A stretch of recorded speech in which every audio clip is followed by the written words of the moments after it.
বন্দে মাতৰমৰ 150 বছৰ এই উপলক্ষে দেশৰ প্ৰতিটো প্ৰান্ততে এই উপলক্ষে ৰাজ্যৰ প্ৰতিটো প্ৰান্ততে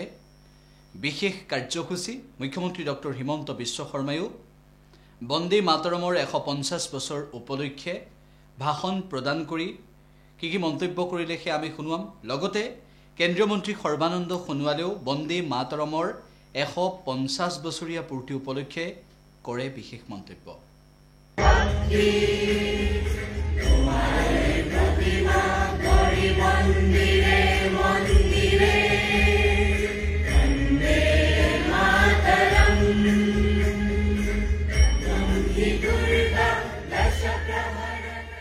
বন্দে মাতৰম আমাৰ ৰাষ্ট্ৰগীত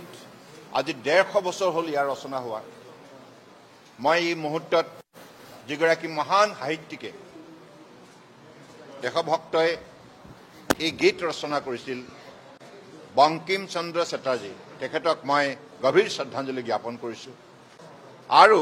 মাননীয় প্ৰধানমন্ত্ৰী ডাঙৰীয়াকো মই বিশেষভাৱে ধন্যবাদ জনাইছোঁ তেখেতৰ নেতৃত্বত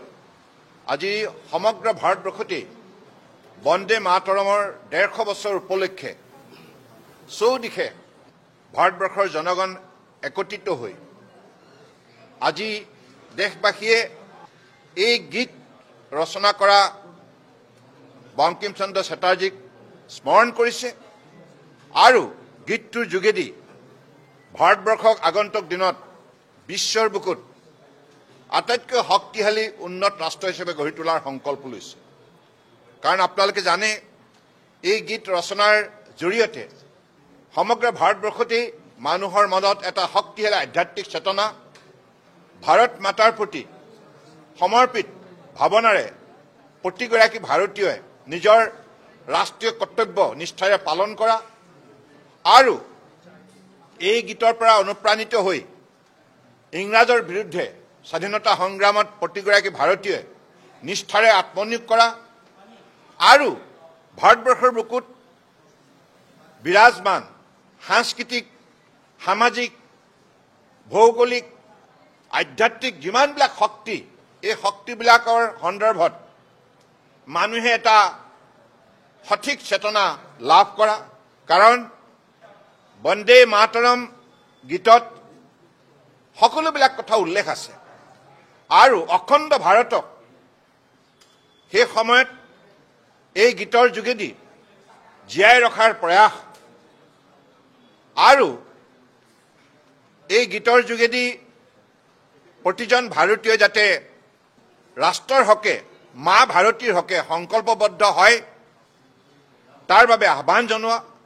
আৰু মাৰ প্ৰতি পুত্ৰ কন্যাই প্ৰকৃতাৰ্থত ভক্তিভাৱেৰে সেৱা কৰিলেহে সেইটোৱে দেশ সেৱা প্ৰকৃত দেশ সেৱা গতিকে এই গোটেইবিলাক বাৰ্তা লৈ ভাৰতীয় প্ৰতিগৰাকী ব্যক্তিয়ে বিশেষভাৱে উৎসাহিত হৈছিল প্ৰেৰণা পাইছিল আৰু আমাৰ ৰাষ্ট্ৰগীতৰ যোগেদি ভাৰতবৰ্ষৰ একতা অখণ্ডতা আৰু সাৰ্বভৌমত্বৰ সন্দৰ্ভত সেই সময়ত চেতনা প্ৰদান কৰিছিল গতিকে ইয়াৰ পৰা প্ৰতিগৰাকী ভাৰতীয় অনুপ্ৰাণিত হৈ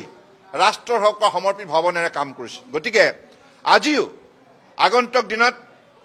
মাননীয় প্ৰধানমন্ত্ৰী ডাঙৰীয়া তেখেতৰ বক্তব্যত আজি কৈছে ভাৰতবৰ্ষক এই অমৃতকাল যাত্ৰাত আটাইতকৈ পৃথিৱীৰ শক্তিশালী ৰাষ্ট্ৰ হিচাপে গঢ়ি তোলা আত্মনিৰ্ভৰ ভাৰত হিচাপে গঢ়ি তোলাৰ বাবে এই বন্দে মাতৰমৰ পৰা আমি প্ৰেৰণা লৈ এই যাত্ৰাক দিশতাৰে আগুৱাই নিব লাগিব গতিকে মই বিশ্বাস ৰাখিছোঁ যে বছৰজোৰা কাৰ্যসূচী অনুষ্ঠিত হ'ব আমাৰ উঠি অহা প্ৰজন্মই এই গীতত থকা মূল তত্ত্ববিলাক